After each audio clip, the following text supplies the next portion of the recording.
som om hverdag var en lørdag. Så mange damer her og drikk og stå på meg, så jeg lener meg til når helgen nærmer seg. Spør सुप्रभात दोस्तों, मेरा नाम है अर्पित सिंह और आज मैं आ चुका हूँ आपके लिए एक और कहानी लेके। और ये एक प्राचीन कहानी है और ये भगवान राम से ये कहानी है। जब भगवान राम से एक श्वान, एक कुत्ता जब न्याय मांगने आता है तो भगवान राम क्या करते हैं। तो आइए इस कहानी को आरंभ करते हैं और चलिए हम लोग इसको शुरू करते हैं। भारत में राम राज्य को सबसे न्यायपूर्ण व्यवस्था माना जाता है। जाने भगवान राम राज्य से जुड़ी एक रोचक घटना के बारे में और साथ ही राम जन्मभूमि के बारे में। जाने भगवान राम राज्य से जुड़ी एक रोचक घटना के बारे में और साथ ही राम जन्मभूमि के बारे में। भारत में राम राज्य को सबसे न्यायपूर्ण व्यवस्था माना जाता है। राम और सीता की कहानी तो भारत में सबसे सुनी होगी, जिससे राम सीता को रावण से बचाते हैं, लंका पर आक्रमण करते हैं। पूरी रामायण यही तो है। लेकिन वानर सेना और हनुमान जी से मिलने से पहले, यहाँ तक कि अयोध्या से वनवास लेने से पहले, श्री राम अपने भाई लक्ष्मण के साथ जनता को न्याय देते हैं। जाने भगवान राम राज्य से जुड़ी एक रोचक घटना के बारे में जो राम के रावण युद्ध से पहले रामचरितमानस से पहले की है। ये राम के न्याय की अनोखी कहानी बताई है ईशा के सदगुरु जी ने और यह कहानी कुछ इस प्रकार है। पुराणों में राम के बारे में एक बहुत ही सुंदर कहानी है। प्राचीन काल में इस देश की उत्तरी भाग में एक बहुत प्रसिद्ध मठ था जिसे कालिंजर के नाम से जाना जाता था। कालिंजर मठ उस समय का एक प्रसिद्ध मठ था। वह रामायण काल से पहले के बाद की बात है। रामायण का मतलब है लगभग 5000 साल पहले। राम के आने से पहले भी कालिंजर मठ का खूब नाम था। राम को बहुत न्यायप्रिय और कल्याणकारी राजा माना जाता था। वह हर दिन दरबार में बैठकर लोगों की समस्याओं को हल करने की कोशिश करते थे। एक दिन शाम को जब दिन ढल रहा था, उन्हें दरबार की कार्यवाही समेटनी थी। जब वह सभी लोगों की समस्याएं सुन चुके थे, तब उन्होंने अपने भाई लक्ष्मण, जो उनके परम भक्त थे, से बाहर जाकर देखने को कहा कि कोई और तो इंतजार नहीं कर रहा। लक्ष्मण ने बाहर जाकर चारों ओर देखा और वापस आकर बोले, कोई नहीं है, आज का हमारा काम अब खत्म हो गया। राम बोले, जाकर देखो, कोई हो सकता है। यह थोड़ी अजीब बात थी। लक्ष्मण अभी अभी बाहर से देखकर आ चुके थे, मगर वह फिर से जाकर देखने के लिए कह रहे हैं। इसलिए लक्ष्मण फिर से जाते हैं और बाहर देखते हैं। चारों ओर देखते हैं तो उन्हें कोई नहीं नजर आता है। वो अंदर आने ही वाले थे, तभी उनकी नजर एक कुत्ते पर पड़ी, जो बहुत उदास चेहरा लिए बैठा था और उसके सिर पर एक चोट थी। जब उन्होंने श्वान को देखा और उससे पूछा, क्या तुम किसी चीज का इंतजार कर रहे हो? कुत्ता बोलने लगा, हाँ, मैं राम से न्याय मांगना चाहता हूँ। तो लक्ष्मण बोले, तुम अंदर आ जाओ, और वह उसे दरबार में ले गए। कुत्ते ने आकर राम को प्रणाम किया और बोलने लगा। वह बोला, हे राम, मैं न्याय चाहता हूँ। मेरे साथ बेवजह हिंसा की गई है। मैं चुपचाप बैठा हुआ था।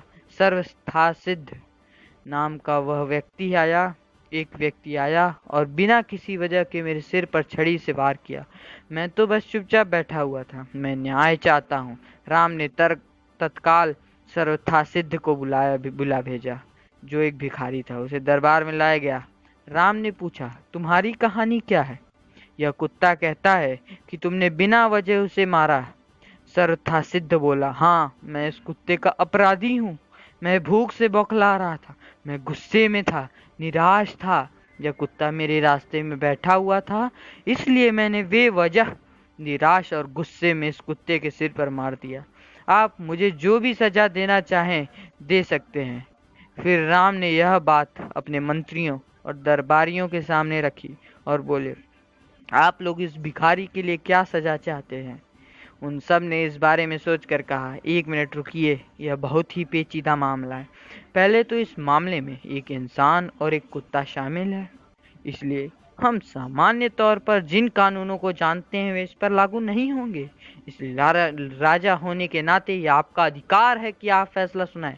फिर राम ने कुत्ते से पूछा, तुम क्या कहते हो? क्या तुम्हारे पास कोई सुझाव है? कुत्ता बोला, हाँ, मेरे पास इस व्यक्ति के लिए एक उपयुक्त सजा है। वह क्या, बताओ? तो कुत्ता बोला, इसे कलिंजर मठ का मुख्य महंत बना दीजिए। राम ने कहा तथास्तु और भिखारी को प्रसिद्ध कलिंजर मठ का मुख्य महंत बना दिया गया। राम ने उसे एक हाथी दिया। भिखारी इस सजा से बहुत प्रसन्न होते हुए हाथी पर चढ़कर खुशी खुशी मठ चला गया। दरबारियों ने कहा, ये कैसा फैसला है? क्या यह कोई सजा है? वह आदमी तो बहुत खुश है। फिर राम ने कुत्ते से पूछा, क्यों नहीं, तुम ही इसका मतलब बता दो। कुत्ते ने कहा, पूर्व जन्म में मैं कालिंजर मठ का मुख्य महंत था और मैं वहां इसलिए गया था क्योंकि मैं अपने आध्यात्मिक कल्याण और उस मठ के लिए सच्चे दिल से समर्पित था, जिसकी बहुत से दूसरे लोगों की आध्यात्मिक कल्याण में महत्वपूर्ण भूमिका थी। मैं वहां खुद के हर किसी की आध्यात्मिक कल्याण के संकल्प के साथ वहां गया और मैंने इसकी कोशिश भी की। मैंने अपनी पूरी कोशिश की, मगर जैसे जैसे दिन बीत गए धीरे धीरे दूसरे छिटपुट विचारों ने मुझे प्रभावित करना शुरू कर दिया। मुख्य महंत के पद के साथ आने वाला नाम और ख्याति ने ही न कहीं मुझ पर असर डालना शुरू कर दिया। कई बार मैं नहीं, मेरा कांपा करता था। कई बार मैं लोगों की सामान्य स्वीकृति का आनंद उठाने लगा था। लोगों ने मुझे एक धर्म गुरु की तरह देखना शुरू कर दिया। अपने अंदर मैं जानता था कि मैं धर्म गुरु नहीं हूँ, मगर मैंने किसी धर्म गुरु की तरह बर्ताव करना शुरू कर दिया और उन सुविधाओं की मांग करना शुरू कर दिया जो आम तौर पर किसी धर्म गुरु को मिलनी चाहिए।